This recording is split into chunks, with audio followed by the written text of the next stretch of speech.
दोस्तों, हम हर तीसरे दिन बड़ी मेहनत से आपके लिए एक दिल दहला देने वाली हॉरर स्टोरी बनाते हैं। तो अगर आप हमारी यानी डेंजर स्टोरी चैनल की कहानियां एंजॉय कर रहे हैं तो हमारे चैनल को सब्सक्राइब कीजिए और हमारी लेटेस्ट वीडियोस की नोटिफिकेशन के लिए बेल आइकॉन दबाना मत भूलना।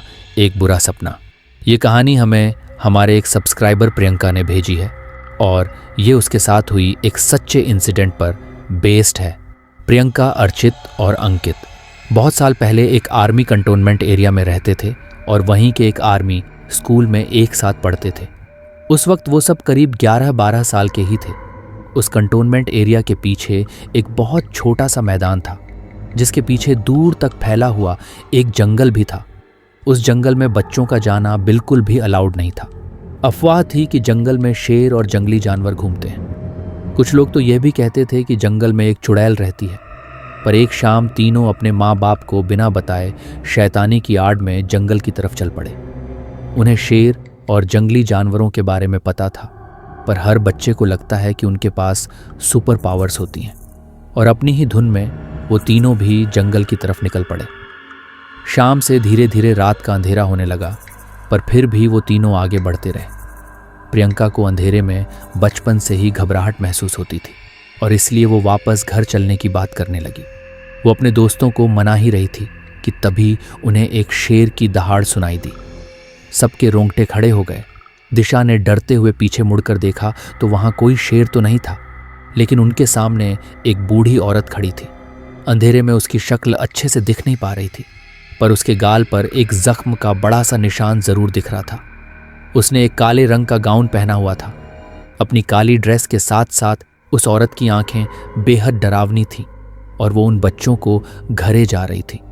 उसने सीधे मुंह से सब बच्चों को बोला कि यह जंगल उनके लिए नहीं है और वहां बस वो औरत और उसके पालतू जानवर रहते हैं। उसने उन बच्चों को वापस घर लौटने के लिए कहा और नसीहत दी कि वो कभी भी इस जंगल में ना आए। चांद के अंधेरे में खड़ी वो बूढ़ी औरत एक खूंखार चुड़ैल से कम नहीं लग रही थी। वो तीनों डरे सहमे से उस औरत की बातों को सुन ही रहे थे कि अचानक जंगल के हर कोने से जंगली जानवरों की चीखें आने लगी। ऐसा लग रहा था कि जैसे वो बूढ़ी औरत ही उन सबको कंट्रोल कर रही है। उन तीनों में से अंकित और अर्चित दोनों ही बहुत घबराने लगे, बल्कि अंकित तो डर के मारे रोने लगा। जिसके बाद उस औरत ने उन दोनों को चुप कराते हुए मुट्ठी भर टॉफी पकड़ाई। वैसे तो उन तीनों को पता था कि अजनबियों से कुछ नहीं लेना चाहिए, लेकिन उस भरे सन्नाटे में कोई भी उस डरावनी बूढ़ी औरत को इनकार नहीं कर पाया। उस बूढ़ी औरत ने अंकित और अर्चित को तो टॉफी दी, पर प्रियंका को उनमें से एक भी टॉफी नहीं मिली। प्रियंका ने देखा कि उस औरत के मुंह पर उसके लिए अजीब सा गुस्सा भरा था। वो सबको अपनी पैनी नज़रों से देखे जा रही थी। इतने में वो तीनों वापस अपने घर की ओर जाने लगे। वो उस औरत के पास से गुजर ही रहे थे कि उस औरत ने अर्चित का हाथ पकड़ लिया। उसने तीनों की आंखों में देखा और बोली, आज भूल कर भी मत सोना। जंगल के अंधेरे में इन शब्दों ने प्रियंका के अंदर एक दहशत पैदा कर दी थी। अंकित ने जब डरते हुए उस बूढ़ी औरत से उसके ऐसा बोलने की वजह पूछी तो उस बूढ़ी औरत ने एक डरा देने वाली मुस्कान दी और फिर बोली, अगर तुम आज सोए तो तुम्हारे सारे डरावने सपने सच हो जाएंगे। ये कहकर उसने अर्चित का हाथ छोड़ दिया और वो तीनों पागल घोड़ों की तरह अपने घर को वापस भागने लगे। भागते हुए प्रियंका को अपने पीछे जानवरों के भागने की आवाज़ें सुनाई दी। ऐसा लग रहा था कि उस औरत के पालतू जानवर उनके पीछे पीछे भाग रहे हैं। प्रियंका बस जल्द से जल्द अपने घर पहुंचना चाहती थी। तीनों जल्दी से अपने घर पहुंच गए और इस घटना को एक गलती समझकर भूल गए। प्रियंका का अगले दिन एग्जाम होने की वजह से वो अपने बिस्तर पर सोने चली गई, पर उस औरत की डरावनी आवाज़, उसके मिट्टी वाले हाथ, बड़े बड़े नाखून और कटा हुआ गाल उसके दिमाग से निकल ही नहीं पा रहा था। जैसे कि उस बूढ़ी औरत ने कहा था, नींद आते ही प्रियंका को एक सपना आया। उसका सबसे डरावना सपना, सपने में जोरदार बारिश हो रही थी। प्रियंका एक गाड़ी में बैठकर अपने पेरेंट्स से दूर जा रही थी, जैसे शायद वो अब उनसे कभी नहीं मिल पाएगी। उसकी माँ लाल साड़ी में फूट फूट कर रो रही थी और उसके पापा शर्ट पट में खड़े थे। उनकी भी आंखों से आंसू टपक रहे थे। गाड़ी के दूर गुजरने पर प्रियंका ने जब पीछे मुड़कर अपने माँ बाप को देखना चाहा तो उनके पीछे कोई और भी खड़ा था।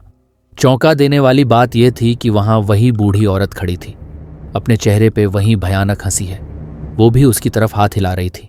ये सपना देखते हुए प्रियंका अपने बिस्तर पर जोर जोर से छटपटाने लगी। सपने में फिर गाड़ी की स्पीड एकदम से तेज हो गई और उसने अंधेरे के मारे वापस आगे देखा। उसने देखा कि आगे की सीट पर उसके माँ बाप भी रोते हुए गाड़ी चला रहे हैं और उसके साइड में वही औरत बैठकर उसे अपनी डरावनी आंखों से घूर रही है। गाड़ी की स्पीड अचानक इतनी तेज हो गई कि वो काबू से बाहर चली गई और एकदम से खाई में गिर पड़ी। और तभी प्रियंका की आंखें खुल गईं। उसने इसे एक बुरा सपना सोचकर जाने दिया। प्रियंका ने उस दिन सोकर वाकई बहुत बड़ी गलती करी थी। स्कूल एग्जाम्स के बाद उसके पापा ने अपनी बेटी को उसकी नानी के घर भेजने का डिसीजन लिया, मेरठ शिफ्ट होने के लिए। अगले दिन प्रियंका गाड़ी में बैठकर जा ही रही थी कि उसे अपना वही डरावना सपना सच होते हुए दिख रहा था।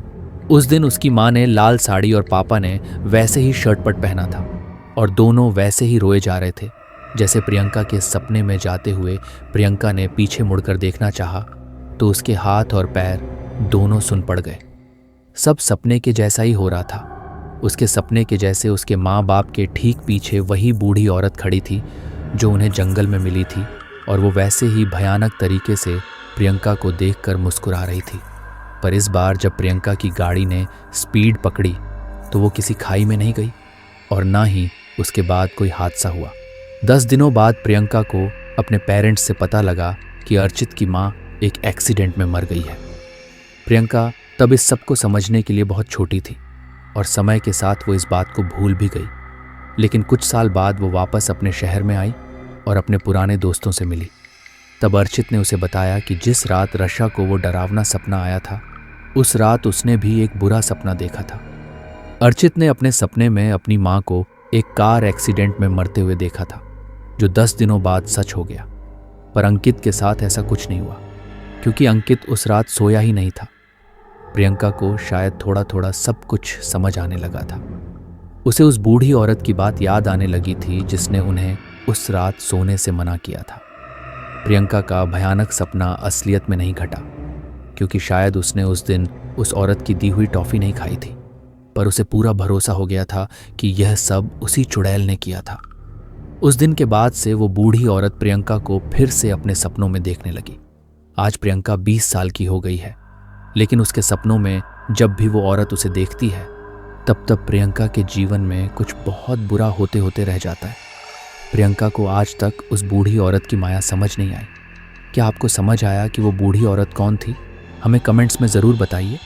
अगर आपने अभी तक हमारे चैनल को सब्सक्राइब नहीं किया है तो जल्दी से सब्सक्राइब करिए डेंजर स्टोरी और देखते रहिए हर तीसरे दिन एक दिल दहला देने वाली हॉरर स्टोरी।